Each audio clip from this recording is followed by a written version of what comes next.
कारण हाच तो बुरुज आहे. ह्याच बुरुजावर हल्ला करण्यासाठी इंग्रजांचं एक युद्धनौका इथून समोरून आली होती. इंग्रजांचं एक जहाज तोफांचा मारा करत जवळ येऊ लागलं.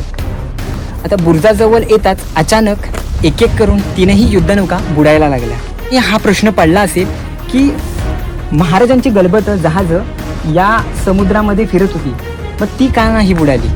इथेच त्या 3 युद्धनौका होत्या ज्या पूर्णपणे या समुद्राची तटबंदी इथे आहे, पूर्णपणे अशी त्रिकोणी आकाराची आहे. याचा सध्या दिसत नाही आहे. तर ती ज्यावेळी इंग्रजांची जहाजं तुटली यायची त्यावेळी त्या इंग्रजांची जहाजं पूर्णपणे त्या तटबंदीला आदळून जायची. आणि त्यावेळी इंग्रजांना असं वाटायचं की छत्रपती शिवाजी महाराजांकडं काय जादूटोणा वगैरे आहे असं त्यांचा समज झाला होता.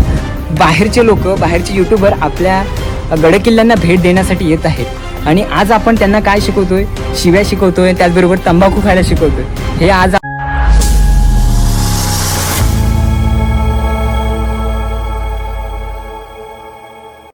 नमस्कार मंडळी, एक्सप्लोर विथ सुदर्शन या यूट्यूब चॅनलवर मी सुदर्शन सावी विजयदुर्ग सिरीजच्या दुसऱ्या पार्टमध्ये परत एकदा आपल्या सर्वांचं मनपूर्वक स्वागत करतो. मित्रो, आय होप तुम्ही विजयदुर्ग सिरीजचा पहिला पार्ट बघितला असेल.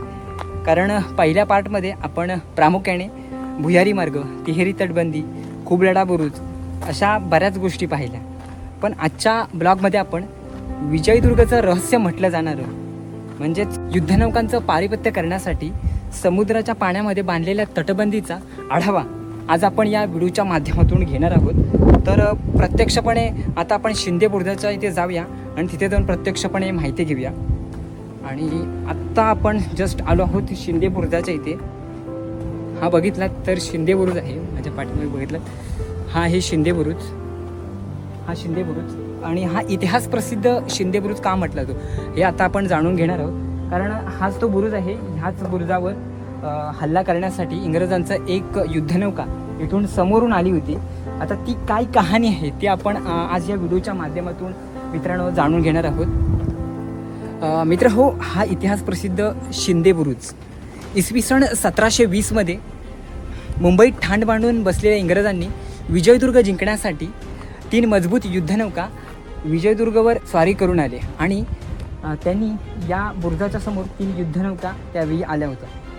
आता मित्रांनो, जलदुर्ग जिंकायचा म्हणजे पहिला तोफांचा भडीमार करून मग नंतर किल्ल्यावर चढाई करायची.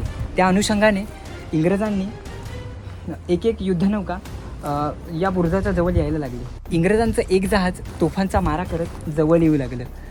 आता बुरुजाजवळ येताच अचानक एक एक करून 3ही युद्धनौका बुडायला लागल्या.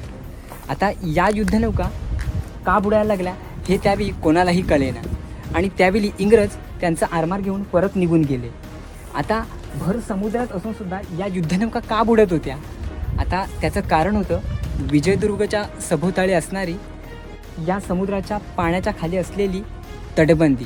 आता ही तटबंदी त्यावेळी छत्रपती शिवाजी महाराजांनी ही या किल्ल्याच्या रक्षणासाठी ही तटबंदी समुद्राच्या पाण्याखाली त्यावेळी बांधली होती.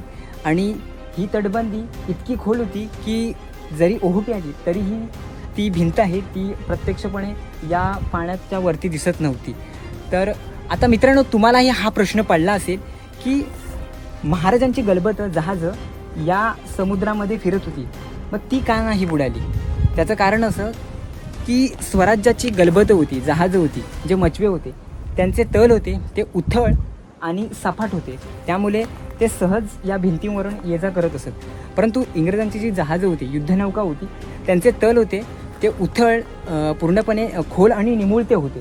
त्यामुळे काय व्हायचं, त्यांची जहाजं त्या पूर्णपणे समुद्राच्या पाण्याखाली असलेल्या तटबंदीला आदलायची आणि ते पूर्णपणे जहाजं होती ती जहाजं पूर्णपणे या पाण्यात बुडून जायची.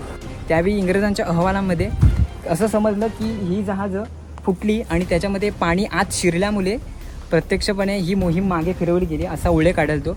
परंतु याचा खरं जे रहस्य आहे ते आपल्याला 1995 साली समजलं. इसवी सन 1995 साली marine archaeology and National Institute of Indian Oceanography या संस्थांनी या विजयदुर्गजवळील पाण्यामध्ये आपली पाणबुडी आहे ती सोडली होती. आणि ती पाणबुडी सोडली आणि या पाणबुडी सोडण्याचं कारणच होतं की या समुद्राच्या पुरातत्वाचा आढावा घ्यायचा होता. आणि त्यावेळी त्यांना या शिंदे बुरुजाच्या समोर पाण्याखाली एक दगडाने रचलेली एक तटबंदी त्यांना पाहायला भेटली. आणि त्यावेळी त्या तज्ज्ञांचं असं म्हणणं होतं की ती जी तटबंदी होती ती छत्रपती शिवाजी महाराजांच्या काळात बांधली गेली होती.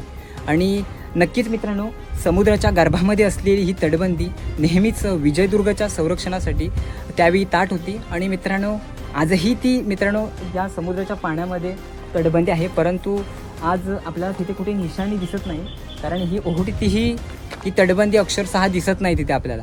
आजही आपल्याला ही तटबंदी खरं म्हणजे तिथे कुठे आहे ती निशाणी आपल्याला खरं म्हणजे दिसायला पाहिजे होती, निशाणी तिथे लावली पाहिजे होती. आता हे पुरातत्व विभागाचं काम आहे, परंतु पुरातत्व विभागाचं काम किती मोठ्या प्रमाणात चालतं हे आपल्याला माहीत असेल. तर मित्रांनो, सांगण्याचा उद्देश एवढाच या शिंदे बुरुजाचा की इथेच हा शिंदे बुरुजाचा इतिहास प्रसिद्ध का आहे. इथेच त्या 3 युद्धनौका होत्या ज्या पूर्णपणे या समुद्राची तटबंदी इथे आहे, पूर्णपणे अशी त्रिकोणी आकाराची आहे, याचा सध्या दिसत नाही आहे. त्यावेळी इंग्रजांची जहाजं तिकडे यायची, त्यावेळी त्या इंग्रजांची जहाजं पूर्णपणे त्या तटबंदीला आदळून उडून जायची. आणि त्यावेळी इंग्रजांना असं वाटायचं की छत्रपती शिवाजी महाराजांकडं काय जादूटोणा वगैरे आहे की असा त्यांचा समज झाला होता. पण खरं जे रहस्य आहे ते 1995 साली समजलं. नक्कीच मित्रांनो, छत्रपती शिवाजी महाराजांचे गडकिल्ले आणि या गडकिल्ल्यांवर छत्रपती शिवाजी महाराजांनी लावलेली युक्ती नेहमीच आपल्याला कुठेतरी एक वेगळाच ॲडव्हान्स इंजिनिअरिंग आपल्याला पाहायला भेटतो. आणि मित्रांनो, सांगण्याचा उद्देश एवढाच की ज्यावेळी तुम्ही गडकिल्ल्यांवर येता त्यावेळी त्या गडकिल्ल्यांचं संवर्धन, त्याचबरोबर त्या गडकिल्ल्याला कोणती हानी होणार नाही त्याची काळजी घेणं हे आपलं कर्तव्य आहे. आता काही दिवसांपूर्वी आपल्याला बघितलं असाल तुम्ही, बाहेरचे यूट्यूबर आपल्या गडकिल्ल्यांना भेट देण्यासाठी येत आहेत आणि आज आपण त्यांना काय शिकवतोय, शिव्या शिकवतोय, त्याचबरोबर तंबाखू खायला शिकवतोय. हे आज आपल्या छत्रपती शिवाजी महाराजांची पिढी, आता आपण कशा प्रकारे कोणत्या शब्दाने आपण सांगू शकतो ही छत्रपती शिवाजी महाराजांची पिढी आहे. कारण बाहेरून जे येतो यूट्यूबर तो त्यांच्या देशामध्ये आपले गडकिल्ले लोक पाहणार आहेत आणि ते आपली लोक त्यांना तंबाखू खायला शिकवतात, त्याचबरोबर शिव्या द्यायला शिकवतात. ही आजची पिढी आहे. फक्त नावापुरतं छत्रपती शिवाजी महाराज म्हणून चालत नाही, त्याच्याबरोबर ते पार पण तसं पाडावं लागतं. सांगण्याचा उद्देश एवढाच होता. तर आता आपण जाऊया सदर आपल्याला ज्या रिमेनिंग पॉईंट्स आहेत विजयदुर्गचे ते बघायचे. हा आपला लास्ट सिरीजचा व्हिडिओ असणार आहे. 2 व्हिडिओ आहेत. आता पहिला व्हिडिओ जर तुम्ही बघितला नसाल तर नक्कीच बघा.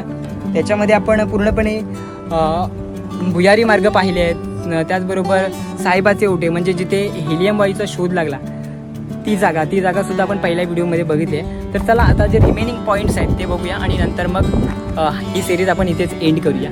तत्पूर्वी मित्रांनो, जर चॅनलवर नवीन असाल आणि व्हिडिओवर नवीन असाल तर नक्कीच चॅनलला सबस्क्राईब करायला विसरू नका.